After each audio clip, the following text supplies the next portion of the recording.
বিসমিল্লাহির রহমানির রহিম। আমি Mohammad Aftabur Rahman, Gangachara BM college, Gangachara Rangpur.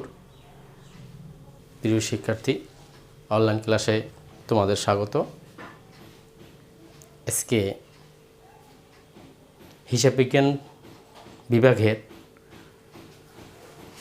Production planning, control and costing বিষয়ের উৎপাদন ব্যয় বিবরণী বা প্রোডাকশন কস্ট শিট অংশ 3 পার্ট 3 মানে অংশ 3 তিনটে অংশ আমি ভাগ করেছিলাম।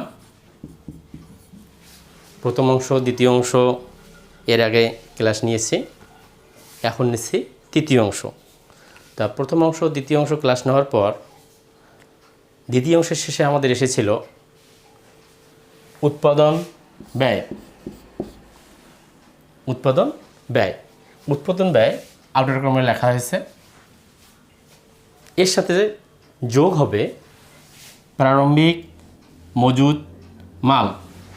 এটিকে বলা হয় ফিনিশড গুডস, মানে সমাপ্ত পণ্য।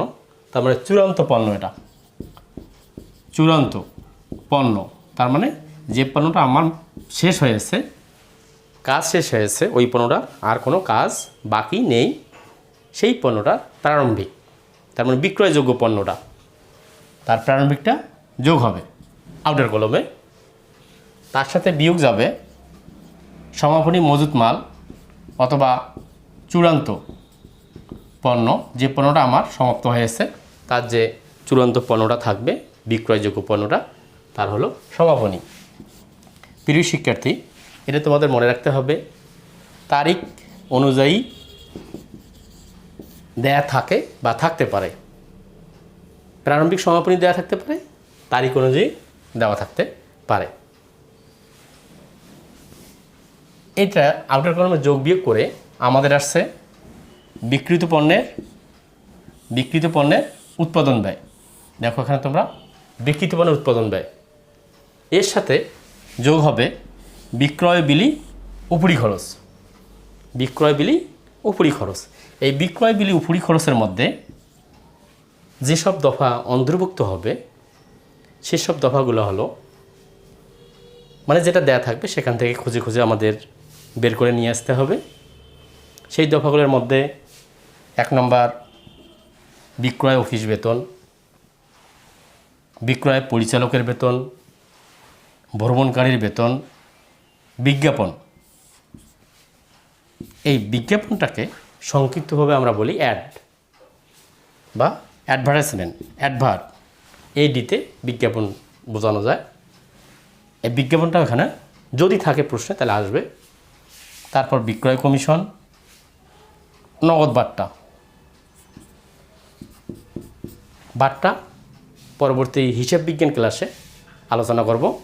বাট্টার অংশটা এটা মনে রাখিও তোমরা। তারপর প্যাকিং খরচ, শোরুম খরচ বা ব্যয়, বহি পরিবহন, অন্যান্য বিক্রয় বিলি উপরি খরচ। মোট কথা বিক্রয় সংক্রান্ত যা যা খরচ আছে সবগুলো খরচ এখানে অন্তর্ভুক্ত হবে। এবং দুটো থাকলে দুইটা লিখবো, তিনটে থাকলে তিনটে লিখবো। লেখার পর ইনার কলমে লেখার পর সেটা যোগ করে আউটার কলমে দেবো। দেওয়ার পর আমার আসবে, আগে ছিল দেখো বিক্রিত পণ্যের উৎপাদন ব্যয়, এই পরিমাণটা বা অ্যামাউন্ট, ওর সাথে যোগ হবে বিক্রয় বিলি উপরি খরচ, এই পরিমাণের সাথে এই পরিমাণ যোগ হবে। এই সবগুলার বিক্রয় বিলি উপরি খরচ সমষ্টি এখানে আসলো। পূর্বের বিক্রিত পণ্যের উৎপাদন ব্যয়, তার সাথে যোগ হবে বিক্রয় বিলি উপরি খরচ, টোটালটা যোগ হওয়ার পর আসবে আমাদের বিক্রয় ব্যয় বলতে আমি সেই পণ্যটা বিক্রয় উপযোগী করে তৈরি করেছি। এখন এই পণ্যটা যখন আমি বিক্রয় করব তখন কি হবে, যে এর চেয়ে আমার যে মূল্যটা এখানে আসলো, এই মূল্যের চেয়ে আমাকে অবশ্যই বিক্রয় মূল্য বেশি বিক্রয় করতে হবে। তাহলে আমার কি হবে, লাভ হবে। বিক্রয় মূল্য যেটা বের হবে, বিক্রয় ব্যয়, এই বিক্রয় ব্যয় যেটা বের হবে তার চেয়ে বেশি মূল্যে আমাকে বিক্রয় করতে হবে, তাহলে আমার কি হবে? লাভ হবে। আর যদি কম মূল্যে বিক্রয় করি তাহলে ক্ষতি হবে। এখানে দেখো বিক্রয় মূল্য এটা, সেই বিক্রয় মূল্য থেকে বিক্রয় ব্যয়টা বাদ দিলে এখানে কী বেরাবে? লাভ বেরাবে বা মুনাফা বেরাবে। অনেক সময় দেয়া থাকে ক্ষতি, কারণ বিক্রয় মূল্যের চেয়ে বিক্রয় ব্যয়ের চেয়ে বিক্রয় মূল্য কম দেয়া থাকে। যদি কম দেয়া থাকে তাহলে হবে ক্ষতি, যদি ক্ষতি হয় তাহলে কি হবে? বিয়োগ হবে। আর যদি বিক্রয় ব্যয়ের চেয়ে বিক্রয় মূল্য বেশি দেওয়া থাকে তাহলে হবে লাভ বা মুনাফা। তাহলে আমাদের এখানে এসে কি হবে? চূড়ান্ত একটা পর্যায়ে আসবে বিক্রয় মূল্য, এবং শেষে আমার অঙ্কটা যখন শেষ হবে তখন দুইটা সমান্তরাল রেখা টেনে দেব আমরা। এটাকে অ্যাকাউন্টিংয়ের পরিভাষায় বলা হয় ক্লোজ। তার মানে এর নিচে আর কোনো কিছু লিখতে পারবো না। এভাবে যে পার্ট 1 পার্ট 1 এর সাথে পার্ট 2 পার্ট আজকে 3 তিনটি ক্লাস আমি এই উৎপাদন ব্যয় বিবরণী সংযুক্ত করেছি।